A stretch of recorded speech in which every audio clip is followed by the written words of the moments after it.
Voilà, bonjour tout le monde. Vous avez eu le temps de discuter avant. Maintenant, c'est mon tour. Voilà, comme André dit. Voilà.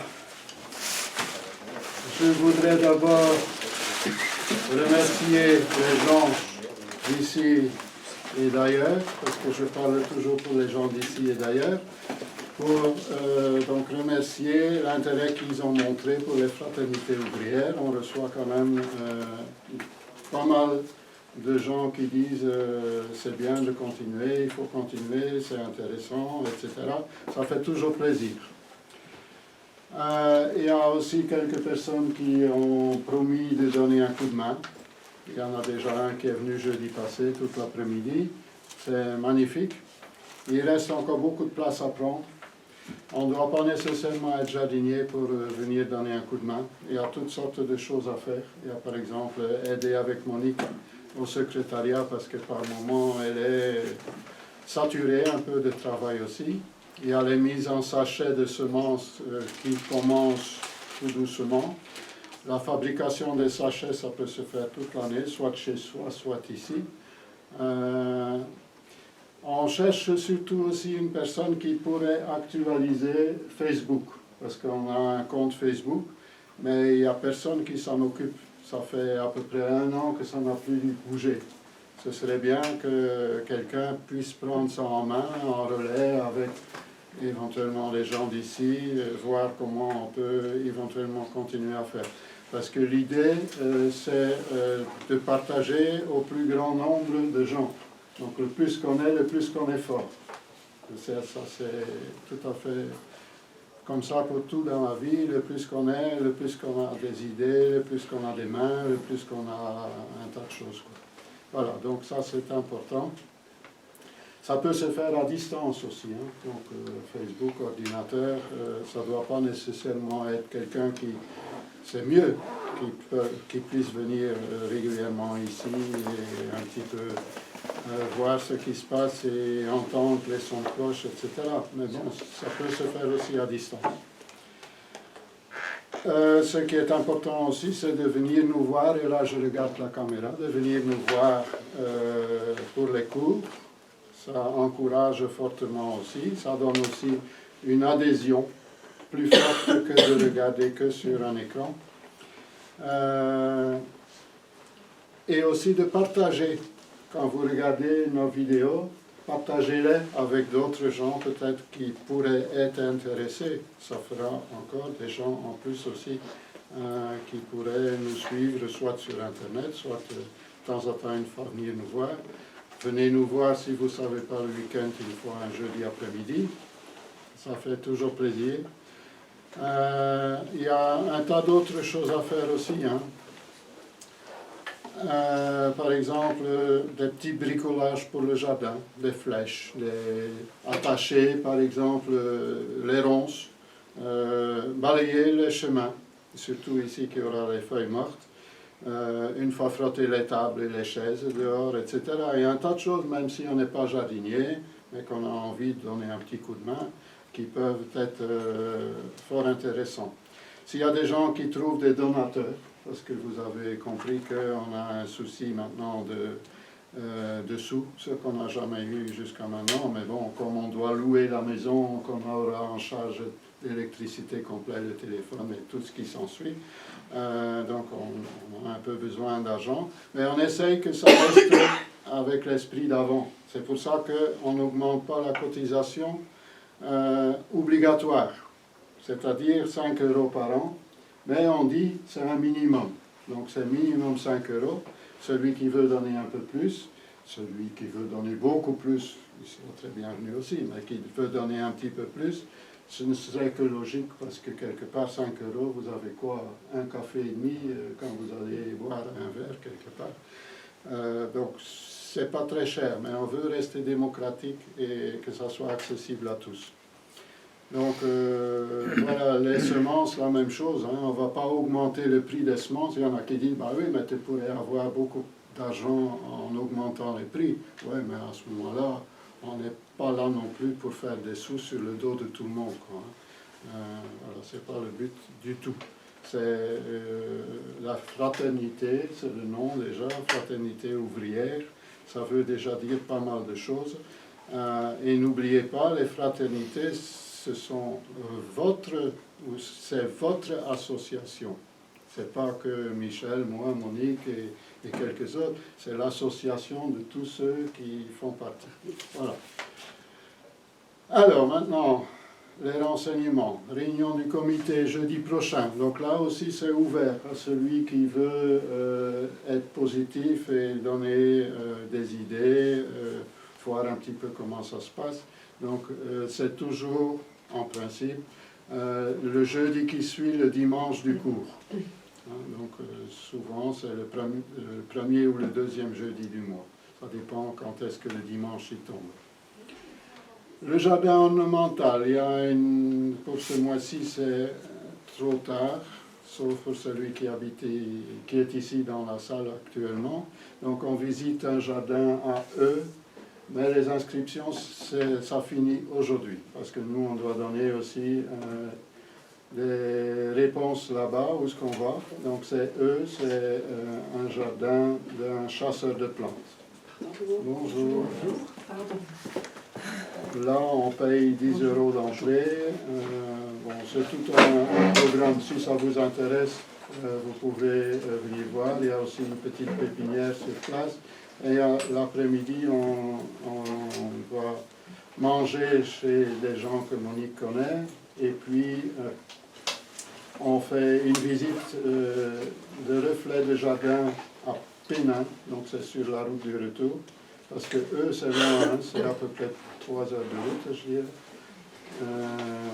Et après, au soir, mais tout ça, c'est facultatif. Si on ne sait pas venir à tout, mais à ce moment-là, il faut avoir un moyen de transport. Un moyen de faire que le reflet de jardin. Et le soir, donc pour tous ceux qui ont participé à la journée, on fait auberge espagnole chez Brigitte et Didier, à Vieux-Berquin. C'est pas dans le bazar où ils font le Moulin Rouge, c'est dans le même village. Voilà. Donc, ça se clôture aujourd'hui. Pour le mois prochain, une réunion est prévue le vendredi 29 septembre, de 18h à 19h30. On est encore toujours dans l'heure d'été. En hiver, on commence un peu plus tôt, sauf si on déciderait qu'on ne change plus. Ça, on va voir en comité. Et une excursion est de retour programmée au mois d'octobre, le 28. On va visiter un domaine à Croix, ici près de Lille. Et après, on visite une pépinière spécialisée en érables, mais pas uniquement les érables, hein.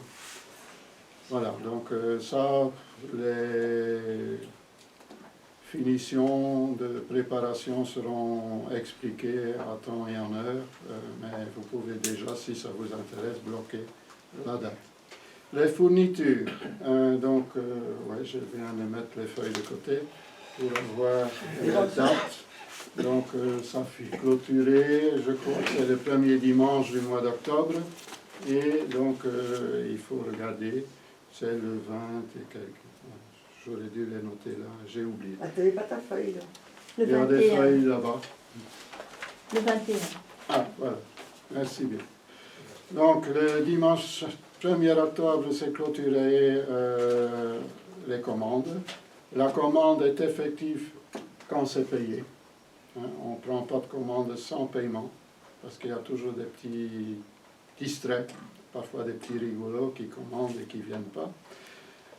Donc il faut absolument venir chercher le 21 octobre, c'est un samedi, entre 9h30 et 11h30, à la ferme Saint-Acaire, près de la piscine de Moucron.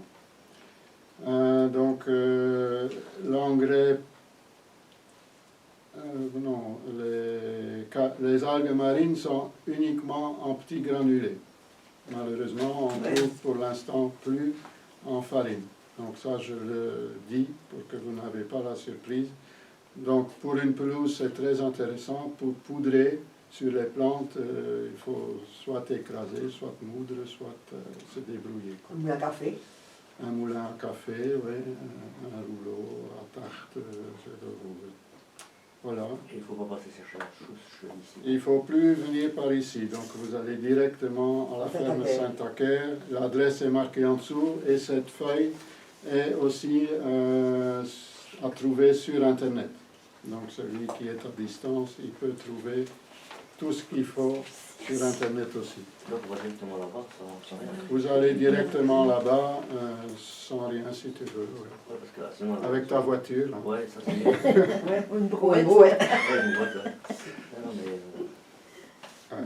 il y aura les fiches là-bas pour... Oui, oui. Oui, oui, Tout- ça tout peut sera voir, là-bas. On fait plus. Ben, Gilbert n'aimait pas trop aller là-bas et il préférait que les gens avaient aussi le temps de revoir le local, de faire le tour du jardin. Mais bon, nous, on n'est pas trop nombreux, donc on est tous là-bas.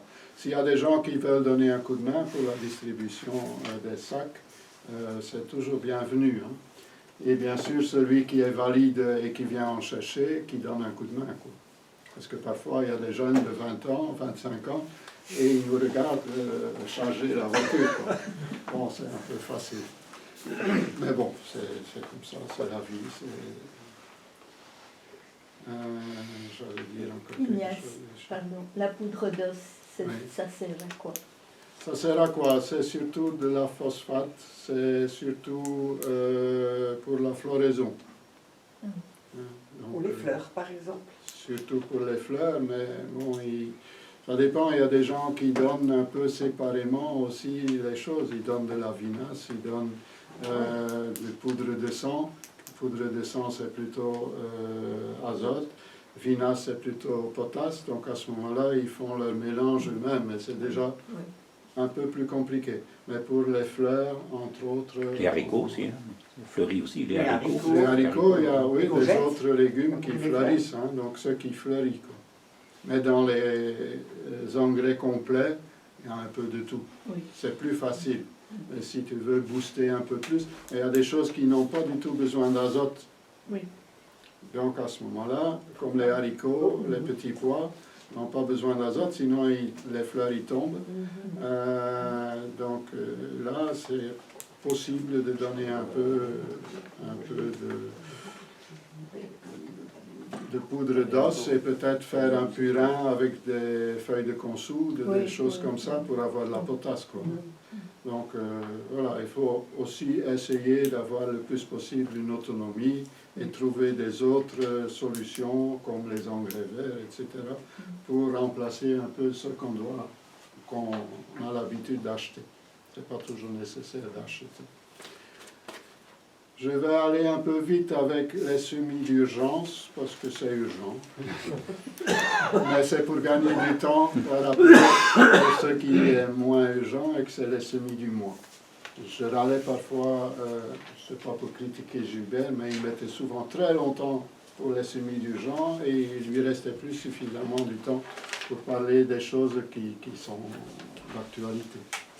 Donc, en septembre, qu'est-ce qu'on peut encore semer? Tous les choux. Et les choux hâtifs. Hein, par exemple, Rapa de Sima, etc. Les choux-fleurs de Malines de Erfurt, les choux blancs express et choux chicons, cœur de bœuf, les choux de mai, donc de Savoie, de mai. Les choux de Milan, de Vienne, de Saint-Jean, de Gros-Vertu, etc. Les choux rouges, par exemple, tête noire, on ne peut plus dire tête de nègre. Alors, les jeunes choux ne gèlent pas, sauf bon, les brocolis blancs qu'on a semés, ça c'est trop tard hein, pour les brocolis blancs, ça doit avoir été semé c'est du 15 juin, je pense, au 15 juillet, quelque chose comme ça. Eux, parfois, quand il y a de très fortes gelées, ils peuvent prendre un coup. Cet hiver-ci, il n'y a eu qu'une nuit qui a gelé très fort. Ben, ils étaient pratiquement tous chocolat. Des choux comme ça, pendant l'hiver, quand les tomates sont dégagées de la serre, on peut aller les repiquer dans la serre.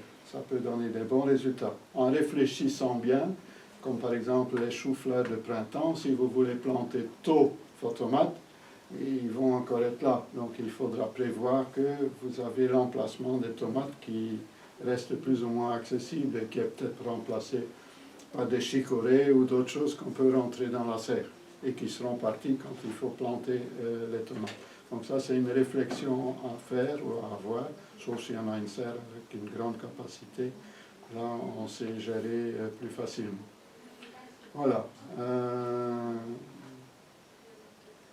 Ça donne de bons résultats, hein, mais les Walkeren en serre froide, souvent donnent beaucoup de verdure et pas de choux. Donc, la verdure se mange, hein, elle est très tendre pour celle-là, mais ils vont mieux à l'extérieur. Quand on sème trop tard, c'est la même chose qui se produit. Il va devenir presque trisannuel. Donc il va pousser pendant l'hiver tout doucement. Il faut avoir de la patience. Hein. Tous ces choux qu'on met là, c'est surtout au printemps qu'ils commencent à pousser très fort. Hein. Au départ, ça traîne quand il fait froid et tout ça, ça n'avance pas beaucoup. Mais après, tout d'un coup, ça démarre tout d'un coup et ça va très vite après. Donc, fort intéressant aussi les choux-fleurs de Malines et d'Erfurt. Dans une serre froide, ça marche du tonnerre et vous avez parfois des beaux choux-fleurs. Voilà, donc plutôt ceux-là dans la serre et les Walkeren à Angers dehors. Alors, les choux de Chine, ça doit avoir chaud et humide.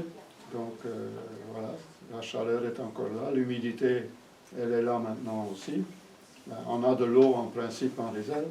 La moutarde d'épinard, bon, la moutarde c'est pas tard, hein, en engrais verts en tout cas. Voilà, je vais parler des engrais verts plus spécialement après.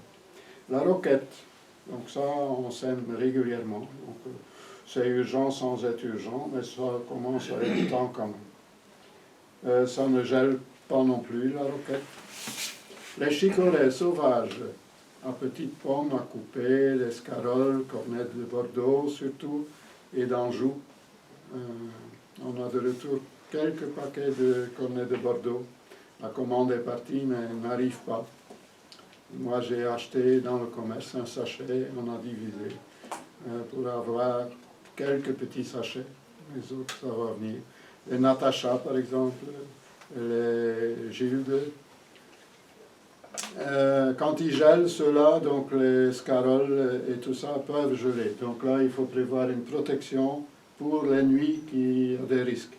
Moi, je mets des caisses en isomo, là, en polystyrène, au-dessus avec un poids.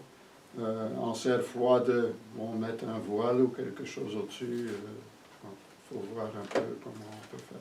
Les navets, il est temps, on n'aura plus que des petits navets, mais qui ne vont pas geler, qui vont rester, mais qu'il faudra manger relativement petits avant qu'ils montent. Sinon, ils sont plus mangeables. Les carottes, ils ont moins d'ennemis en hiver, donc la mouche de la carotte sera plus là. Alors, les poireaux, pour faire des petits poireaux pour le printemps, des poirettes.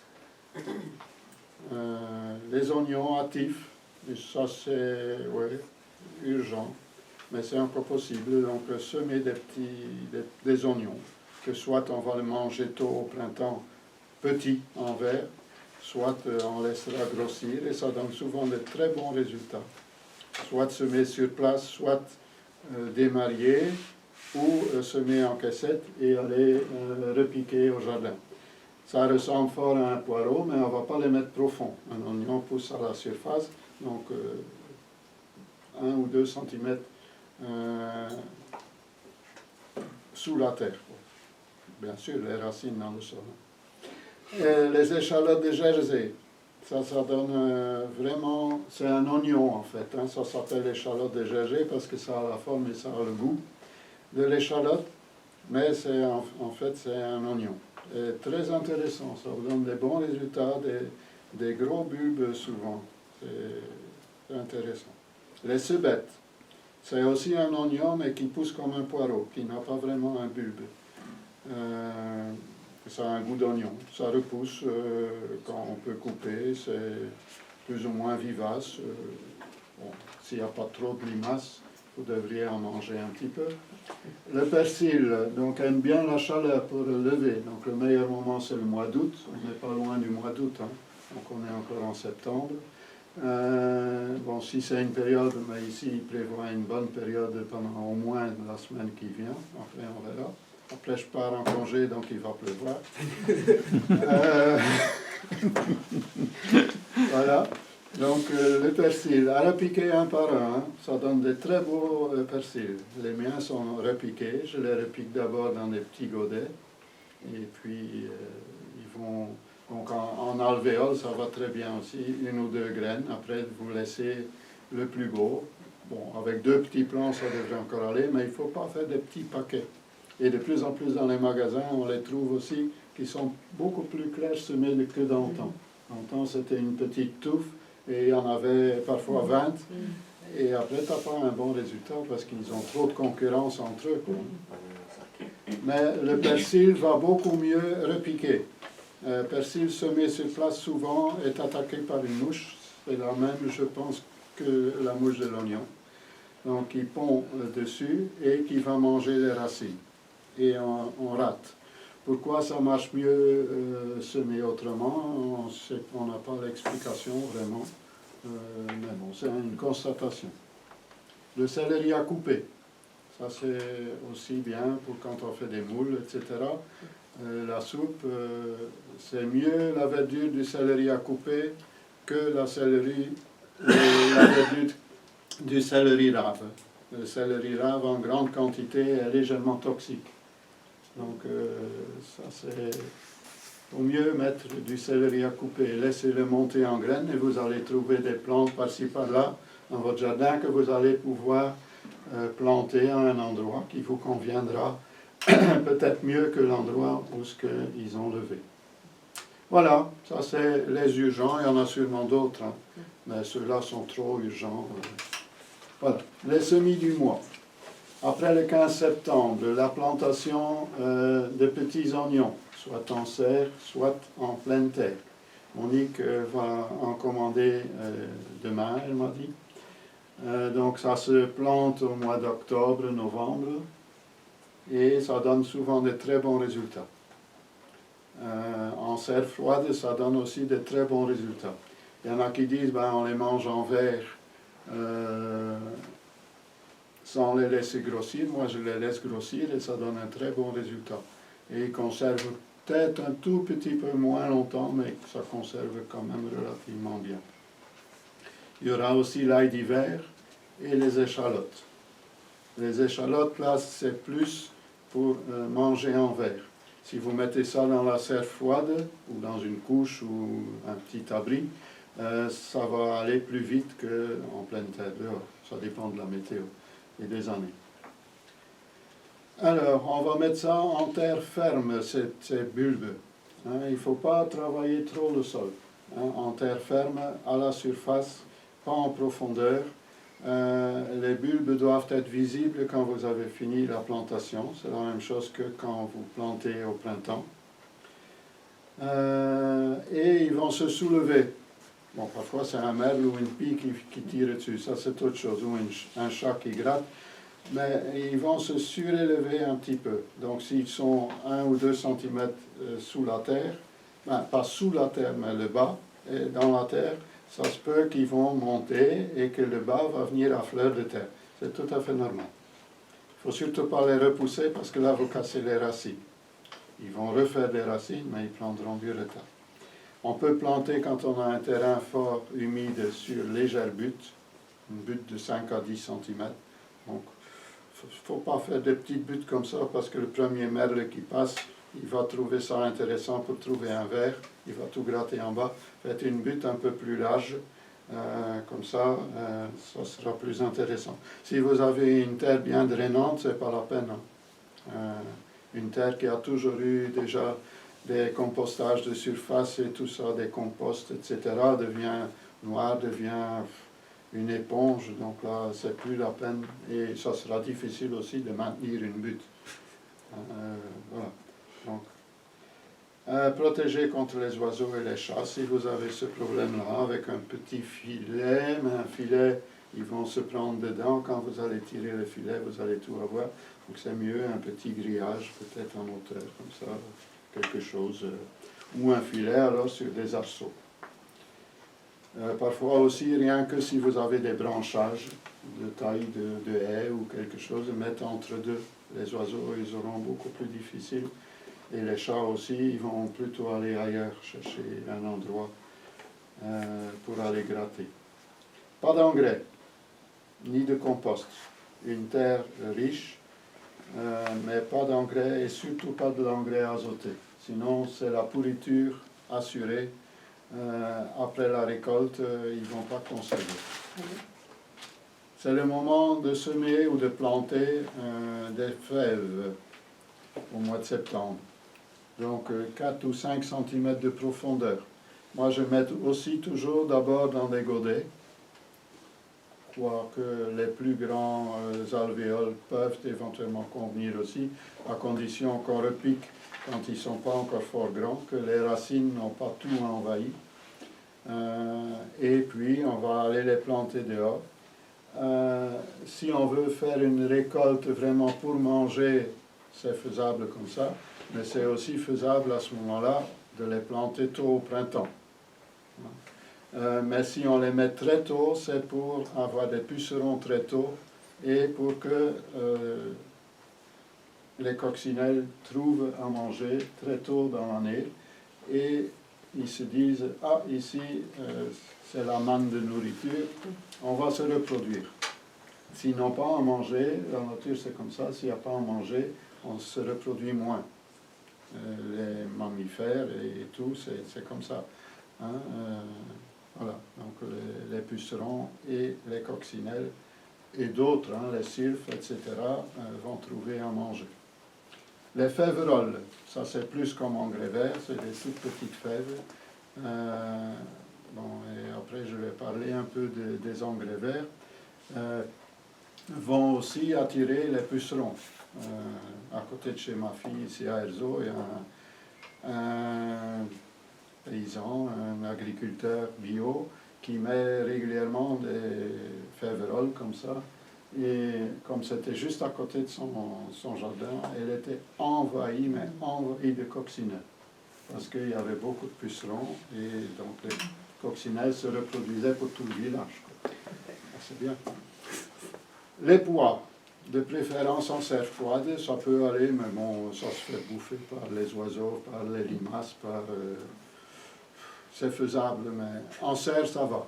On a un suivi meilleur, on peut lutter plus facilement contre les limaces, mais bon, voilà. C'est faisable, mais on aura les petits pois fin de l'année, quoi, hein, très tard. C'est mieux au printemps, hein, mais celui qui adore les petits pois frais peut encore faire l'essai. Ne mettez pas ceux qui viennent 3 mètres de haut, hein, ils n'auront pas le temps de pousser, donc mettez plutôt des courts. Oui, même en serre, en mettant des nains, ça vient quand même à 80 cm. Ouais, ça vient déjà à 1 mètre de haut presque. Ouais. Moi, j'en avais jamais mis en serre et j'ai mis pour la première fois des préludes là en serre. Enfin, pour l'instant, ils sont tout en fleurs, commencent à avoir des petits haricots dessus. Des petits pois dessus. Les préludes, c'est les haricots. Hein. Les pois, c'est Kelvedon ou autre. Quoi. Et moi, je me suis trompé, c'est plutôt les haricots que j'ai plantés dans la serre. Les petits pois, j'ai déjà fait. Mais je les fais souvent très tôt au printemps. Comme ça, je les ai 2 à 3 semaines plus vite que dehors. Les épinards. Eux, ils ont besoin d'un temps relativement frais et humide. Donc, au-dessus de 20 degrés, ils ont vraiment du mal à lever. Ils vont peut-être venir, mais plus tard. Et il faut bien, si c'est pour manger en tout cas, mais même dans tous les cas, il faut distancer, éclaircir, si on sème à la volée, il faut éclaircir par après et laisser un plant tous les 20-25 cm seulement. Sinon, en alvéole, ça va très bien. Et puis, vous les repiquez en ligne ou comme vous voulez, à distance voulue, quoi. Nous, on aime bien celle à grosse graine piquante, donc il y en a dans les engrais verts et il y en a aussi dans les légumes. C'est le numéro 69050 et les fines graines, c'est 69010 et suivant. Bon, il y en a maintenant aussi qui ont l'habitude, et ça marche aussi, de faire des épinards à couper très jeunes. À ce moment-là, vous pouvez mettre une ligne assez drue et couper. À ce moment-là, ils ne vont pas attraper l'oïdium. L'oïdium, c'est le blanc. Hein. Quand ils sont trop serrés et pas aérés, ils attrapent ça. Et là, ce n'est plus du tout... c'est difficilement consommable. C'est pas, en tout cas, agréable de manger encore ça. Je pense même que c'est dégoûtant. Ça donne pas envie de toute façon, donc on ne les mange pas. Voilà, on pourrait faire ça aussi pour engrais vert, mais il faut couper alors régulièrement. Mais vous allez avoir des plantes beaucoup plus grandes, des feuilles beaucoup plus grandes, et surtout l'enracinement beaucoup plus important. Et pour l'engrais vert, c'est aussi bien les racines qui nous intéressent que le feuillage qui est au-dessus. Et ça, je reviendrai tantôt. L'oseille, donc c'est la famille des rumex. Attention à l'acide oxalique, donc pas manger trop souvent. Bon, de toute façon, des anguilles, ça devient difficile à trouver, donc ça se mangeait souvent avec une sauce à l'oseille. Mais bon, c'est très bon, hein, mais il ne faut pas exagérer là-dedans. Les navets. Pas d'engrais azoté, surtout. Sinon, vous allez avoir des verdures et pas d'engrais.